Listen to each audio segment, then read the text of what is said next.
Hello students, welcome to रोशन की class YouTube channel. Students, आप सभी का आज की इस पाठ्य योजना की वीडियो में एक बार फिर से बहुत बहुत स्वागत है। आज की इस पाठ्य योजना की वीडियो में मैं आप लोगों के लिए लेके आया हूँ यहाँ पे विज्ञान विषय की पाठ्य योजना। अगर उप विषय की बात करेंगे तो जीव विज्ञान की पाठ्य योजना आज की इस वीडियो में मैं आप लोगों को दिखाने वाला हूँ। ठीक है, कंप्लीट वीडियो देखिएगा, आप लोगों को लाभ ज़रूर मिलेगा इस वीडियो से। और अगर आप लोग डेली बेसिस पे इसी तरीके की वीडियो देखना चाहते हैं, पाठ्य योजना से रिलेटेड, सूक्ष्म पाठ्य योजना से रिलेटेड, बीटीसी की क्लासेस लेना चाहते हैं, डीएलएड की क्लासेस लेना चाहते हैं, या फिर आप लोग बीएड की क्लासेस लेना चाहते हैं, तो यहाँ पे आप लोगों को बीएड बीटीसी की क्लासेस भी प्रोवाइड की जा रही हैं। साथ ही साथ आप लोगों के लिए सीटेट के प्रैक्टिस सेट भी आपको लाइव चलाए जा रहे हैं, शाम के 7 बजे चलते हैं अल्टरनेट बेसिस पे। ठीक है, तो इतने ढेर सारे कंटेंट के लिए आप लोग रोशन की क्लास यूट्यूब चैनल से जुड़ सकते हैं। सारी चीज़ें बिल्कुल फ्री हैं। इसी वीडियो के नीचे सब्सक्राइब बटन, उस पर क्लिक करके 1-2 सेकंड का समय लगेगा, उस पर क्लिक करके सब्सक्राइब कर लीजिए और बेल आइकन दबा के रखिए। ठीक है, स्टार्ट करते हैं आज की वीडियो। सबसे पहले देखिए, जिस पेज से आप पाठ्य योजना बनाना स्टार्ट करते हैं उसके बीचों बीच इस तरीके से पाठ्य योजना संख्या लिखनी होती है। ये लिखने की जरूरत नहीं होती है, पाठ्य योजना के आगे बस नंबरिंग कर दीजिए। उसके बाद विद्यालय का नाम लिखना है, जिस विद्यालय में आप पाठ्य योजना पढ़ाने के लिए भेजे जाते हैं। आप सभी को पता है कि आप जहाँ पे पढ़ते हैं उस विद्यालय में आपको टीचिंग नहीं करनी होती, किसी दूसरे स्कूल में भेजा जाता है, तो उसका नाम लिखना होता है। फिर उस तरीके से बॉक्स बना के दिनांक लिखना है, कक्षा 8वीं है, वर्ग ब है, आपका जो वर्ग होगा उसके लिखिएगा। विषय है विज्ञान का, यहाँ पे जीव विज्ञान लिखा गया। अगर उप विषय लिखने के लिए कहते हैं तब जीव विज्ञान लिख लीजिएगा।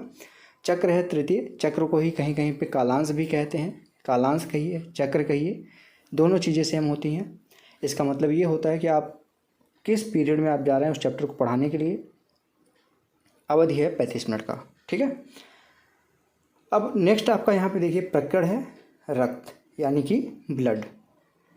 सामान्य उद्देश्य के सामने लिखा गया है पूर्ववत। सामान्य उद्देश्य के सामने पूर्ववत इसलिए लिखा जाता है कि जैसे आप जीव विज्ञान की या फिर विज्ञान की कोई पाठ्य योजना बना चुके हैं अपने फाइल में, दूसरा पाठ्य योजना बना रहे हैं, तीसरा बना रहे हैं, पहले के बाद चाहे जो पाठ्य योजना बना रहे हैं आप नंबर में, तो वहाँ पे आप पूर्ववत लिख सकते हैं। यानी कि पहले आप पाठ्य योजना में जो सामान्य उद्देश्य लिख चुके हैं वो सारी चीज़ें यहाँ पे मान ली जाएंगी कि यहाँ पे भी आपने लिख लिया है। बार बार लिखने की ज़रूरत नहीं होती, पेज बचाने के लिए और समय बचाने के लिए ये कार्य किया जाता है। नेक्स्ट आप देखेंगे, अब यहाँ पे है देखिए अनुदेशन उद्देश्य, जिसको आप शिक्षण उद्देश्य भी कहते हैं। ठीक है, शिक्षण उद्देश्य कहिए, अनुदेशन कहिए, अनुदेशन उद्देश्य कहिए। इसका मतलब होता है आपका जो टॉपिक होता है, जैसे आज का टॉपिक क्या है, ब्लड यानी कि रक्त। इस टॉपिक को पढ़ाने के बाद, इस प्रकरण को पढ़ाने के बाद बच्चों को आप क्या सिखाना चाहते हैं उसके बारे में कम से कम 2 से 3 पॉइंट, मैक्सिमम 5 से 6 पॉइंट लिखना होता है। तो यहाँ पे देखिए पहला पॉइंट लिखा गया है ज्ञानात्मक उद्देश्य। रक्त के घटक कितने प्रकार के होते हैं बच्चे बता सकेंगे। दूसरा पॉइंट है रक्त कणिकाएँ कितने प्रकार की होती हैं बच्चे बता सकेंगे। दूसरा हेडिंग है बोधात्मक उद्देश्य। लाल रुधिर कणिकाओं की विशेषताएं क्या हैं, वर्णन कर सकेगा बच्चा। दूसरा इसमें पॉइंट है रुधिर के कार्यों का वर्णन कर सकेगा। अगला यहाँ पे पॉइंट है अनुप्रयोगात्मक उद्देश्य। इसमें देखिए लिखा गया है लाल रुधिर कणिकाओं का चित्र बनाकर संक्षिप्त विवरण यहाँ पे बच्चा कर सकेगा। अब इसके बाद आपका नेक्स्ट हेडिंग आता है प्रविष्ट व्यवहार। छात्र मानव शरीर के बारे में सामान्य जानकारी रखता है या फिर सामान्य रूप से जानता है। प्रविष्ट व्यवहार को ही पूर्व ज्ञान भी कहते हैं, याद रखिएगा। प्रविष्ट व्यवहार लिखिए या फिर पूर्व ज्ञान लिखिए। ठीक है, पूर्व ज्ञान, दोनों चीज़ें सेम होती हैं। आपके कॉलेज में प्रविष्ट ज्ञान, प्रविष्ट व्यवहार लिखने के लिए कहते हैं या फिर पूर्व ज्ञान, दोनों चीज़ें सेम होती हैं। नेक्स्ट हेडिंग है सहायक सामग्री। इसमें देखिए लिखा गया है रुधिर कणिकाओं का चार्ट पेपर पर बना हुआ चित्र ले जाएंगे आप साथ में। अब उसके अलावा आप चार्ट के अलावा चौक, श्यामपट्ट, रोलिंग बोर्ड, संकेतक, डस्टर, ये सारी चीज़ें भी आप लिख सकते हैं। अब लेसन प्लान का सबसे इम्पॉर्टेंट हेडिंग स्टार्ट होता है, जिसको कहते हैं पाठ प्रस्तावना के प्रश्न। प्रस्तावना के प्रश्न, सिर्फ प्रस्तावना, जो भी आपके कॉलेज वाले लिखने के लिए कहें। मैं सारी चीज़ें बताता हूँ क्योंकि कहीं कहीं पे कॉलेज वाइज डिफरेंसेस होते हैं, मतलब अंतर आता है, तो वहाँ पे आप लोगों को कोई कन्फ्यूजन ना हो, इसलिए मैं सारी चीज़ें बताता चलता हूँ। तो यहाँ पे देखिए पाठ प्रस्तावना का प्रश्न लिखा गया, इसको 2 कॉलम में डिवाइड किया गया है। छात्राध्यापक या फिर छात्राध्यापिका कथन, लड़के हैं तो छात्राध्यापक कथन हो जाएगा, लड़की हैं तो छात्राध्यापिका कथन हो जाएगा, और दूसरा कॉलम है छात्र कथन। अगर 3 कॉलम के हैं तो यहीं पे एक कॉलम और बना के क्रम संख्या भी लिख सकते हैं आप। अब इसमें देखिए कुछ चीज़ों का ध्यान रखना होता है। पहला ध्यान कि बच्चों के जो प्रश्न होते हैं बच्चों के पूर्व ज्ञान पर आधारित होने चाहिए, यानी कि बहुत सरल भाषा में होने चाहिए, सिंपल प्रश्न होने चाहिए। दूसरा, कम से कम 3 प्रश्न पूछ के अपना प्रकरण निकलवा सकते हैं, ज़्यादा से ज़्यादा 5 से 6 प्रश्न पूछा जा सकता है अपना प्रकरण निकलवाने के लिए। तीसरा, प्रश्नों के क्रम में क्रमबद्धता होनी चाहिए। ठीक है, अगला आप देखिए यहाँ पे प्रश्न पूछ रहे हैं मनुष्य के शरीर में कितनी हड्डियाँ पाई जाती हैं, बच्चे बोलेंगे 206। दूसरा प्रश्न है मनुष्य के इन 200 इस तरीके से पूछेगा, देखिए क्रमबद्धता के लिए, इन 206 हड्डियों में से मनुष्य के हाथ में कितनी उंगलियां पाई जाती हैं? तो यहाँ पे बच्चा बोलेगा 10। तीसरा प्रश्न है, मनुष्य के शरीर में क्या क्या पाया जाता है? तो बच्चे बोलेंगे मनुष्य के शरीर में हड्डियाँ, मांसपेशियाँ, रक्त, पानी, कई चीज़ें पाई जाती है। अच्छा, अलग अलग बच्चा अलग अलग आंसर देगा यहाँ पे। फिर यहाँ पे चौथा प्रश्न आएगा, रक्त के बारे में आप क्या समझते हैं? समस्यात्मक प्रश्न हो जाएगा। जैसे समस्यात्मक प्रश्न होगा आप तुरंत अपना उद्देश्य कथन बोलेंगे, यानी कि अब बच्चों को टॉपिक बताएंगे कि उनको कौन सा टॉपिक पढ़ाने वाले हैं। तो यहाँ पे देखिए बताया गया है बच्चों, आज हम लोग रक्त के बारे में पढ़ेंगे। रक्त के साथ चाहे तो आप ब्लड भी लिख सकते हैं, ठीक है, ब्लड भी लिखते चलिए, जिससे दोनों चीज़ें कंप्लीट हो जाएंगी, इंग्लिश हिंदी। अब इस चैप्टर को पढ़ाना स्टार्ट करिए। प्रस्तुतिकरण हेडिंग डाली, इसको 5 कॉलम में डिवाइड किया गया। क्रम संख्या, शिक्षण बिंदु, छात्राध्यापक या फिर छात्राध्यापिका क्रिया, छात्र क्रिया, श्यामपठ कार्य। पहला शिक्षण बिंदु है रक्त। विकासात्मक प्रश्न है, रक्त किसे कहते हैं? बच्चे नहीं बता पाएंगे, मौन हो जाएंगे। इसका स्पष्टीकरण देंगे। शरीर पर खरोंच लगने या कहीं कट जाने से लाल रंग का बहने वाला तरल पदार्थ ही रक्त कहलाता है। छात्र वाले कॉलम में लिखा गया है, यहाँ पे देखिए, यहाँ पे लिख दीजिए, छात्र ध्यानपूर्वक सुनेंगे। श्यामपठ कार्य पे रक्त लाल रंग का तरल पदार्थ होता है। दूसरा प्रश्न है, रक्त किस प्रकार के जंतुओं में पाया जाता है? बच्चे बोलेंगे, यहाँ पे मौन हो जाएंगे। इसका स्पष्टीकरण देंगे, ये मौन जो है यहाँ पे लिख लीजिएगा। रक्त सभी कशेरुकी जंतुओं और अकशेरुकी जंतुओं में पाया जाता है, परंतु अकशेरुकी जंतुओं में रक्तहीन, यहाँ पे परंतु कशेरुकी जंतु में रक्तहीनता होती है। प्रश्न है, रक्त का रंग लाल क्यों होता है? बच्चे नहीं बता पाएंगे। फिर से इसका स्पष्टीकरण देंगे। रक्त में हीमोग्लोबिन नामक रंग युक्त प्रोटीन होती है, ये रंग रक्त को लाल रंग प्रदान करती है। फिर से प्रश्न पूछेंगे आप, मनुष्य के शरीर में रक्त की किस रंग का होता है, पाया जाता है? बच्चे बोलेंगे लाल। अब अगला शिक्षण बिंदु है रक्त के भाग। विकासात्मक प्रश्न फिर से है, मनुष्य के रुधिर में कितने भाग होते हैं? बच्चे बोलेंगे 2 भाग होते हैं। दूसरा प्रश्न है, मनुष्य के रुधिर के 2 भागों के नाम? बच्चे नहीं बता पाएंगे। अब इसके बारे में भी स्पष्टीकरण देंगे। दोनों भागों के नाम हैं रुधिर कणिकाएं और प्लाज्मा। तीसरा शिक्षण बिंदु यही आएगा, रुधिर कणिकाएं। रुधिर कणिकाएं क्या हैं? बच्चे नहीं बता पाएंगे। फिर से इसका स्पष्टीकरण देंगे। ये रुधिर में लगभग 40 से 50% भाग होते हैं।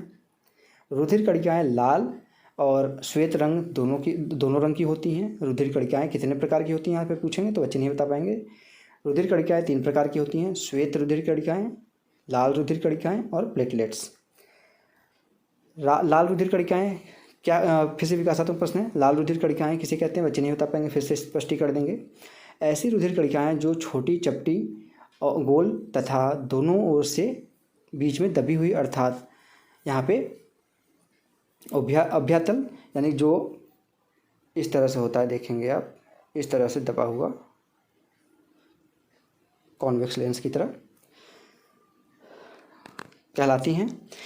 एक स्वस्थ मनुष्य के शरीर में 4 से 5 लीटर लाख प्रति मिलीमीटर क्यूब लाल रुधिर कणिकाएं पाई जाती हैं। इसकी जीवन अवधि 100 से 120 दिन होती है।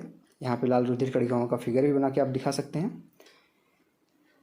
फिर से प्रश्न है, लाल रुधिर कणिकाओं का निर्माण कहाँ होता है? बच्चे बोलेंगे अस्थि मज्जा में होता है। दूसरा प्रश्न है, लाल रुधिर कणिकाओं के प्रमुख कार्य क्या है? नहीं बता पाएंगे। इसके कार्य बताएंगे बच्चों को आप। लाल रुधिर कणिकाओं के प्रमुख कार्य निम्न है। पहला, ये हीमोग्लोबिन, ऑक्सीजन तथा CO2 के परिवहन में भाग लेता है। एग्जाम्पल के लिए, श्वसनांगों में हीमोग्लोबिन ऑक्सीजन को अवशोषित करके एवं अस्थायी यौगिक बनाता है, जिसे ऑक्सी हीमोग्लोबिन कहते हैं। अगला पॉइंट है शिक्षण बिंदु, श्वेत रुधिर कणिकाएं यानी कि वाइट ब्लड सेल्स किसे कहते हैं? बच्चे नहीं बता पाएंगे। यहाँ पे मौन लिख लीजिएगा, ठीक है, यहाँ पे मौन लिख लीजिएगा। स्पष्टीकरण देंगे। ऐसी रुधिर कणिकाएं जो बड़ी तथा केंद्रक युक्त होती हैं श्वेत रुधिर कणिकाएं कहलाती हैं। श्वेत रुधिर कणिका में हीमोग्लोबिन नहीं पाया जाता, जिसके कारण रुधिर श्वेत रंग का होता है। यह अमीबा के समान अनियमित आकार का होता है, कोई आकार नहीं होता इसका, ठीक है, फिक्स आकार, और इसमें केंद्रक होता है। फिर से यहाँ पे प्रश्न पूछेंगे, श्वेत रुधिर कणिकाओं का जीवन काल कितना होता है? बच्चे बताएंगे इनका जीवन काल 1 से 4 दिन तक होता है, ठीक है। नेक्स्ट है, श्वेत रुधिर कणिकाओं के कार्य बताइए। नहीं बता पाएंगे बच्चे, मौन हो जाएंगे। स्पष्टीकरण देंगे। ये शरीर के प्रतिरक्षण तथा संवेदनशीलता का कार्य करती है। ये श्वेत कणिकाओं का 2 से 3% भाग होती है। इसकी अधिकतम होने में से इस्नोफिलिया रोग होता है, ठीक है। अगला है यहाँ पे रुधिर प्लेटलेट्स। रुधिर प्लेटलेट्स क्या है, फिर से नहीं बता पाएंगे, मौन हो जाएंगे। तो इसके बारे में फिर यहाँ पे बताया जाएगा। यह केवल मनुष्य के शरीर में पाई जाती है। इसका आकार बहुत छोटा, केंद्र विहीन द्विउत्तलीय प्लेटनुमा होती है। फिगर आप बना के दिखा दीजिएगा। रुधिर प्लेटलेट की संख्या कितनी होती है, बच्चे नहीं बता पाएंगे, यहाँ पे स्पष्ट कर देंगे। श्वेत कणिकाओं की संख्या से 40 गुना अधिक होती है। प्लेटलेट्स का निर्माण कहाँ होता है, तो यहाँ पे बताएंगे बच्चे, अस्थिमज्जा में। अब प्रस्तुतिकरण समाप्त होता है। अब आपका आता है बोध प्रश्न। पहला प्रश्न है, रक्त का रंग लाल क्यों होता है, बच्चे बोलेंगे हीमोग्लोबिन के कारण। दूसरा प्रश्न है, कशेरुकी जंतुओं के में रक्त किस रंग का पाया जाता है, बच्चे बोलेंगे लाल। किस प्रकार की कणिका में केंद्रक पाया जाता है, तो बच्चे बोलेंगे श्वेत रुधिर कणिका में। लाल रुधिर कणिकाओं का जीवन काल कितना होता है, बच्चे बोलेंगे 100 से 120 दिन। अगला प्रश्न है, लाल रुधिर कणिकाओं का निर्माण कहाँ होता है, बच्चे बोलेंगे अस्थिमज्जा में। अब लास्ट में यहाँ पे देखिए आता है पुनरावृत्ति प्रश्न। पहला प्रश्न है, रुधिर क्या है, रुधिर के कार्यों का वर्णन कीजिए। दूसरा प्रश्न है, रुधिर के प्रमुख घटक क्या हैं, बताइए। तीसरा प्रश्न है, लाल रुधिर कणिकाओं का उदाहरण सहित वर्णन कीजिए। और चौथा प्रश्न है, रुधिर प्लेटलेट्स क्या हैं, इसके प्रमुख कार्य क्या हैं। अंत में आता है आपका लेसन प्लान में सबसे ज़्यादा जो बच्चे मिस्टेक करते हैं, गृह कार्य नहीं देते हैं बच्चे, होमवर्क नहीं देते हैं। पढ़ाने के बाद वो सोचते हैं कि उनका काम हो गया, क्योंकि नर्वस होते हैं तो वो छोड़ देते हैं। लेकिन छोटा सा हेडिंग होता है गृह कार्य, इसको ध्यान से वहाँ पे बच्चों को गृह कार्य जरूर दिया करिए, एग्जामिनर चेक करता है। तो यहाँ पे देखिए एक प्रश्न दिया गया है, मनुष्य के शरीर में पाई जाने वाली रक्त कणिकाओं का सचित्र वर्णन कीजिए। तो ये हो गया आपका कंप्लीट लेसन प्लान। मुझे आशा है कि आप लोगों को इस वीडियो से लाभ जरूर मिला होगा। अगर इस वीडियो की PDF चाहिए बिल्कुल फ्री में आप लोगों को, तो आप लोग रोशन की क्लास टेलीग्राम चैनल से जाके बिल्कुल फ्री में इस PDF को डाउनलोड कर लीजिएगा। वहाँ पे मैं अपलोड कर दूँगा वीडियो के लिंक के नीचे। और अगर आप लोग डेली बेसिस पे इसी तरीके की वीडियो देखना चाहते हैं तो रोशन की क्लास यूट्यूब चैनल से जुड़ सकते हैं, बिल्कुल फ्री है। इसी वीडियो के नीचे सब्सक्राइब बटन, उस पर क्लिक करके सब्सक्राइब कर लीजिए। साथ ही साथ बेल आइकन दबा के रखिए, जिससे मेरी कोई वीडियो आती है तो उसके बारे में आपको नोटिफिकेशन बिल्कुल फ्री में मिलती रहे। और अगर आपको वीडियो अच्छी लगी तो लाइक करके कमेंट बॉक्स में कमेंट करके बताइएगा कि आप लोगों को वीडियो कैसी लगी। तो फ्रेंड्स, मिलते हैं नेक्स्ट वीडियो में, तब तक के लिए आप सभी का बहुत बहुत धन्यवाद। जय हिंद, वंदे मातरम।